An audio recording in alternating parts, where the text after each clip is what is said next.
All right, hello everyone. Emily here with the Art of Senior Fitness Program Design. I have a special guest with me today, as you can see. This is my dad, Steve Johnson. If you're able to join us today, we're going to get started in about 1 minute, and we're going to go over fitness testing and balance testing today. So this is a topic that I love. So really, I hope you'll be able to join me for the next 30 minutes. And if not, that's okay. Feel free to check it out later. So just while we're waiting to start, I'm going to check and make sure that we are live on our multiple platforms. Looks like we are live on Facebook. And let's make sure we're live on LinkedIn. If you are joining us on Facebook, if you could just give me a thumbs up that you can hear us, because I usually have my father, who also joins us every week, and he lets me know that you guys can hear me. So since I don't have him on your side today, that might be important. So just let me know if you can hear. And let's hope that that LinkedIn is going to work today. If not, I am going to be recording as I do every week, and I will repost on LinkedIn as well. Perfect. We're getting some thumbs up, so I hope that means that you can hear us. All right, everyone. So we're going to get started. So welcome to the Art of Senior Fitness Program Design. My name is Emily Johnson. This is my dad, Steve Johnson. Hi, everybody. And he watches every week. Like I said, usually tells me if the audio is working. So I asked him to join me on his lunch break from work today and to be my model for the senior fitness test. Now, he is not a senior, but he is going to demonstrate these exercises and assessments really well. And first, I want to start by talking a little bit about why assessments are important. So I love assessments because it's a baseline that you can use and repeat at a later date. And now is the perfect time to introduce assessments into your programming because people have been probably a little bit less active, more inactive than they usually are. So we want to see where their current level of physical fitness is, and then we can make adjustments to their fitness program, to the classes that might be best for them to meet them where they're at right now. It's really cool because it's an indicator of program effectiveness. So, if I had my dad come in and I did the fitness test with him today, and then I put him on an exercise program for 3, 4, 5, 6 months, and we did this assessment again, he's going to hopefully see, wow, this is really working. And for me, as the instructor, the person who's putting together that program, that's really satisfying to be thinking, wow, what I put in place is really working as well. On the flip side of it, it's also a time to take a really critical look at your program. So if your participants are staying the same or they're having a decrease in their level of fitness, then that's a time to say, hey, what could I be doing better? What changes can I make to the program? What tweaks need to be made? Or maybe it's the person. Maybe they haven't been coming to class the way they should be, or they had a fall, or maybe they're not taking the right program that's going to help them maintain or increase their current level of fitness. So these are all really important reasons why you want to introduce senior fitness testing into your program.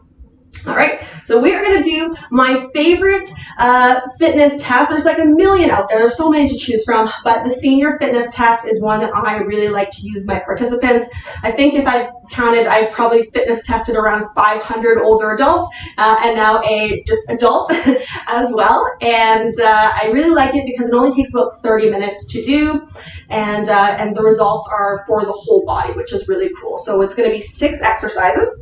And it's going to measure upper and lower body strength, as well as flexibility, agility, and cardiovascular endurance. So it really gives us a whole picture of what's going on in the body. Today, we're not going to do the full 30 minutes. I'm not going to put my dad through all the paces, but I'm going to let him just kind of show you kind of what the participant side of things would look like. All right, you ready to get started, Dad? Ready to go. All right, here we go. So the first exercise he's going to do is an arm curl. So I have a 5-pound weight here. Usually females use 5 pounds, men use 8 pounds, but I only have a 5-pound weight in my house today, so he's getting off a little bit easy today. And it is really important that you use the proper weight because the results of the test are based on the weight of 5 pounds for females, 8 pounds for male. So you can't just give someone a 2-pound weight count how many they're going to be doing, and then expect the results to actually indicate where they are in their fitness level. So we already used 5 pounds today. We give that to you. You're going to take your arm down by your side, and you're going to bring it up to your shoulder. Perfect. And then back down. So you're going to do that as many times as you can. Oh, there we go. In 30 seconds. So I'll have you pause there. Take it back down. So here's where you grab your stopwatch. You show them a couple practice ones, and you would say, on your mark, get set, go. And you'd have them do the arm curls. Perfect. So I'm not going to have him do the full 30 seconds right now. I'll just have him do a couple, and you can take a break. Good. Perfect.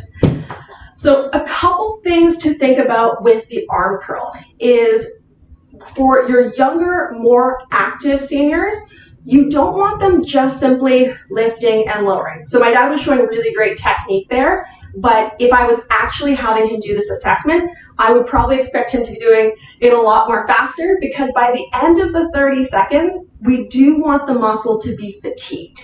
If at the end he's like, well, I could have gone for another 4 minutes, then he's not doing it enough. So that's really, really important. And sometimes what you'll find is people will do the assessment, you'll give them the results, they're not where they expect them to be, and then they say to you like, oh, I could have totally went faster on the arm curls or on the sit to stands, whatever it might be. So you want to be very upfront with what they should be trying to do to truly show where their upper body strength is. Okay? So exercise number 1 is that arm curl, biceps curl. Now, for our next exercise, he is going to do a sit to stand. So same thing, 30 seconds, he's going to stand and sit as many times as he can to fatigue the legs. So same thing as the arm curl, but just now for the lower body strength. All right, on your mark, get set, go. So he's going to stand and sit. Good, he's going at a great pace. And you can take a break. Awesome, good. So as I mentioned, he would normally go for a full 30 seconds, but for the sake of time, we're just going to have him show a few of each. Very similar to the bicep curls, you want to make sure that they're going at a pace that does fatigue the legs. So what I will see with some more active seniors is they will actually do this. And you can't really, I'll kind of show you a side angle here. All I have to do is I have to touch my bum to the chair. So I actually have to touch it, I have to feel it, and then stand all the way up so the hips are up. Okay, that's important. Sometimes you'll see people try to do this. Okay, they're not actually touching, they're just kind of bouncing up and down, and that's when I say to them, oh, no, you gotta touch the chair, you gotta stand all the way back up. Okay, so that's really important. And I had some really, really competitive older adults come fitness time. So, you know, sometimes you're like, whoa, I was not expecting them to take that technique. And then again, on the flip side, when they think that using just proper technique is the most important, then they might go slow. So I asked my dad today, I said, don't go fast, just go slow so people can see the technique. But if people focus on that, then once again, they're not going to get the score that they think they're going to get. And they're going to be saying to you, well, I could have done faster, you know, I want to do it again. So it's really important to let them know that they want to fatigue the legs. So fatiguing the legs for that lower body strength and fatiguing the arms for that bicep curl. All right. Next, we are going to do some flexibility. So we're going to do upper body flexibility now. So I'm going to have my dad stand up here, and he's going to turn around. He's not very good at this one, so cut him some slack here. He's going to put one hand under and one hand over, and in inches, I'm going to measure the distance from each of his middle fingers. Perfect, so you can relax. So that was 10 inches, okay? He's going to try it on the other side now. One hand over, one hand under. Perfect. 10.5. So his other side was better. And so what I'm going to do is I'm going to give him the better of the two. So he's going to get a negative 10.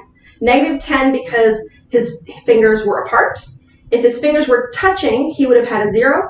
And if they were overlapping, which, you know, I can't even do that. And I mostly see people who are really tall with really long arms who are able to overlap, then you want to try your best to measure that overlapped space. It's a little bit tricky, but you kind of got to get in there and try to measure that overlapped space. All right, now we're going to lower body flexibility. I'm going to change the camera here so you can see his toes for this one.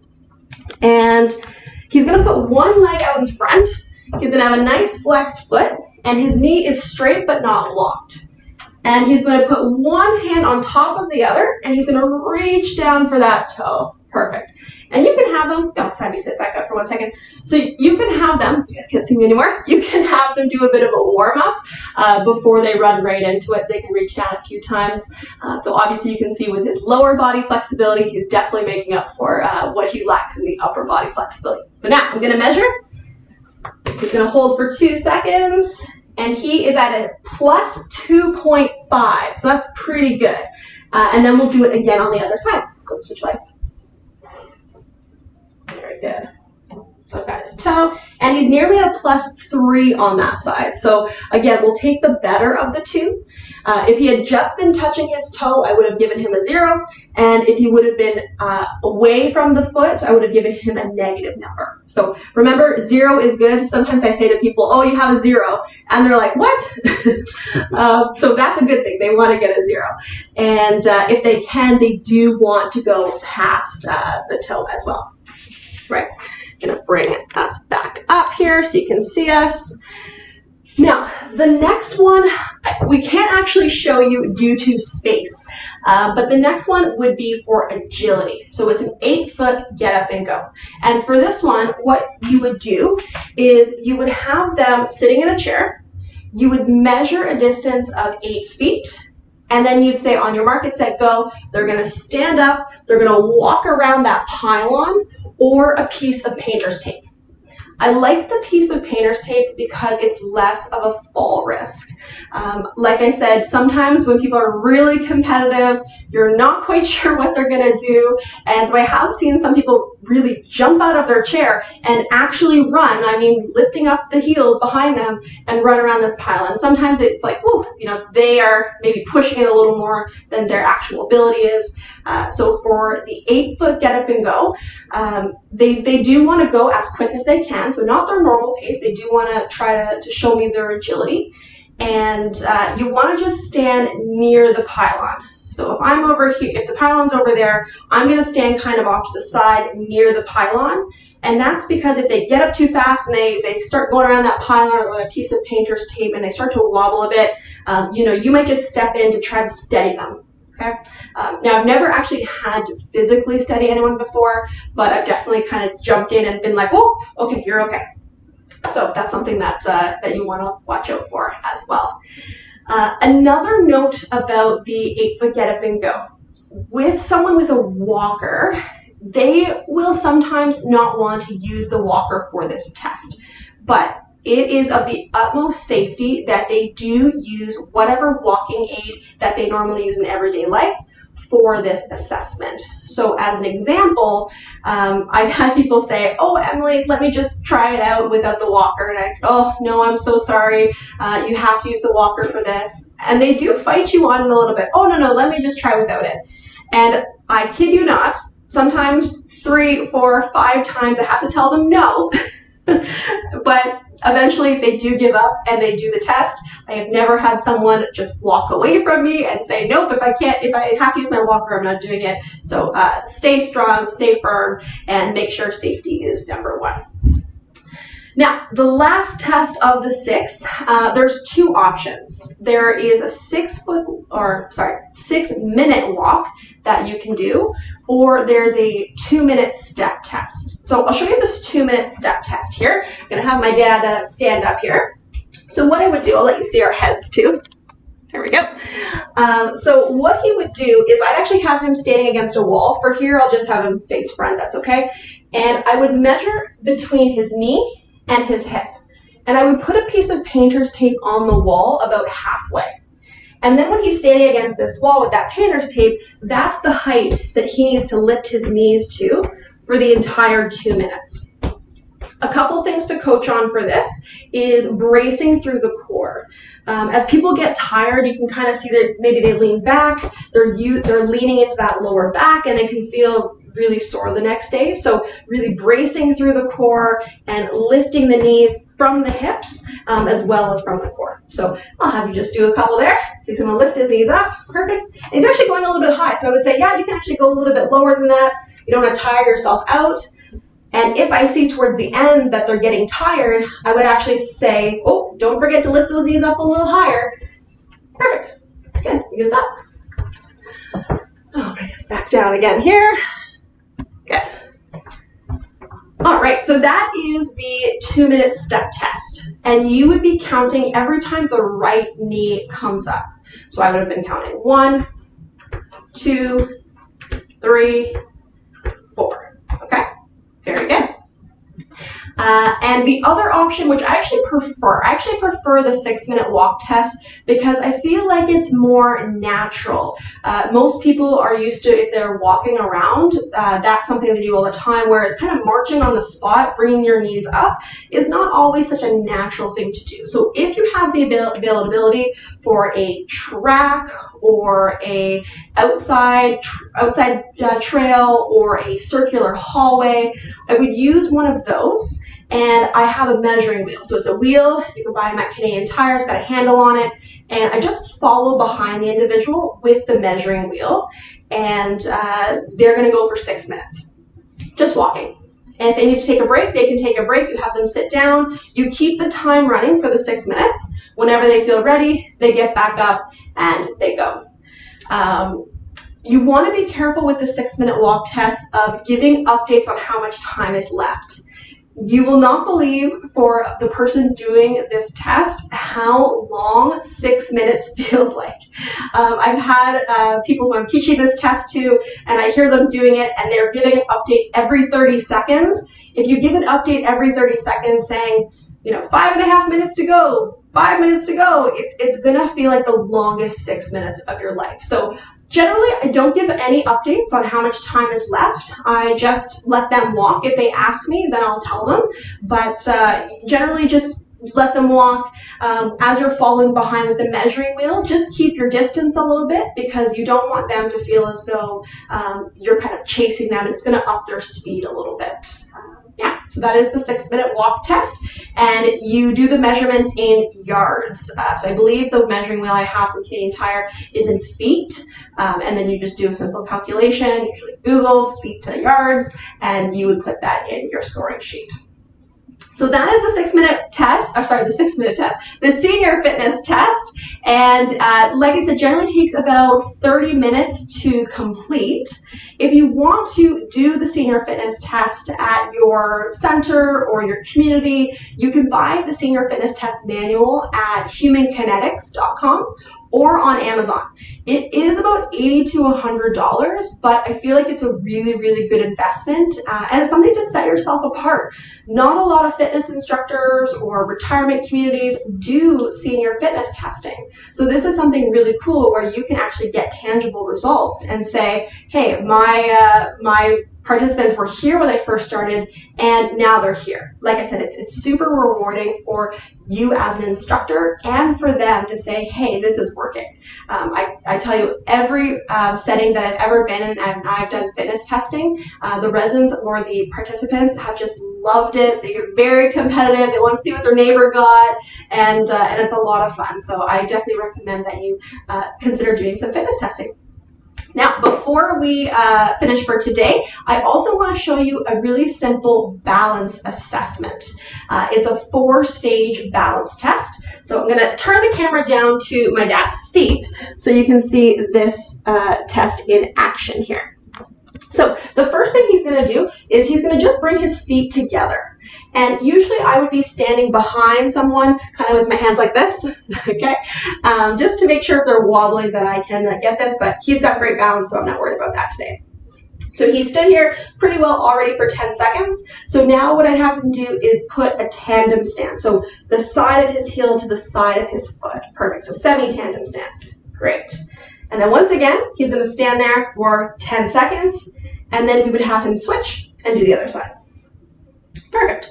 If he does that well, we're going to go on to the 3rd stage, which is a full tandem stance. So we'll put one foot right in front of the other. Perfect. So it's a little more tricky as we go. 10 seconds, we'll speed up time, and then we would switch. Perfect. So that's the 3rd step. Ooh. Floor must be in balance. Oh, must be the floor. And then we'll do a single leg stance. So he's going to stand on one leg. Perfect. And then he would stand on the other leg. Beautiful. All right. Bring the camera back up here. We can have a seat. Wonderful. Now I'm going to bring my devices forward here to see if we have any questions. So that's it. That's what I do. Senior fitness test, really easy 4-stage balance assessment. With the balance assessment, if they can't make it to the last stage, it means they are at risk of falling. Okay. If they make it there no problem, like my dad did, then I would probably go on to the Berg balance scale. The Berg balance scale is, it's got 14 stages, and so it's a lot more sensitive, and it's going to give you a ranking from poor, average, and I forget what the last one is, advanced or something to that effect. And so it can give someone who does have good balance a little bit more information about where they are on a scale.